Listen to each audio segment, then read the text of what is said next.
What's going on, APUSH people? We got a good one for you today. The document that we are going to break down today is the Proclamation Line of 1763. So let's get going. All right, quick recap of 1763. When you see this here, I want you to think PEEP. P-E-E-P.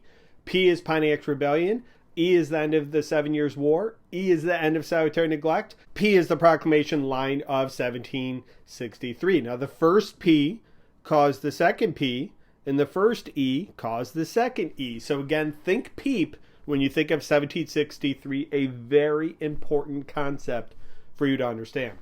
All right, so the Proclamation Line of 1763 states, and we do hereby strictly forbid, on pain of our displeasure, all our loving subjects from making any purchase or settlements whatever without our especial leave and license for that purpose first obtained. And we do further strictly enjoin and require all persons whatever who have either willfully or inadvertently seated themselves upon any lands to remove themselves from such settlements. So King George III here, KG3, is saying, listen, you are not allowed to purchase or make settlements past this line. And if you have already, guess what? You got to get out of there. Pack up your stuff. You got to leave. They must remove themselves from this area. So a couple document analysis questions. What was the reaction to this document? How did the British colonists react to the Proclamation Line, which coincidentally coincided with the Appalachian Mountains? Well, they were furious. Remember, the French and Indian War just ended. They wanted access to all this land that the British just won. And some of them even disobeyed this law and settled out west anyway. Cause of this document, what caused the Proclamation Line? Well, we have conflict with natives, especially Pontiac's Rebellion. And here is an image of Chief Pontiac, but guess what? We don't even know if that's him. There's no contemporary illustration of Chief Pontiac. And the effects of this document, this is an example of more distrust between the colonists and the British that will emerge in the coming years, ultimately leading to the independence movement.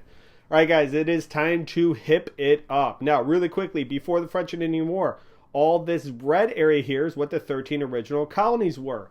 After the French and Indian War, guess what? The colonists and the British, they gained all this area in pink. And all the colonists were like, wow, look at all this land. Let's move out west.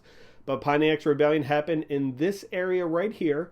And the British were saying, listen, you can't go past the Appalachian Mountains, this Proclamation Line of 1763. So the historical context, again, end of the 7 Years' War, and colonists sought to expand out west. France was also removed from North America, so the Native Americans lost a pretty good ally. The intended audience of this document is the British colonists.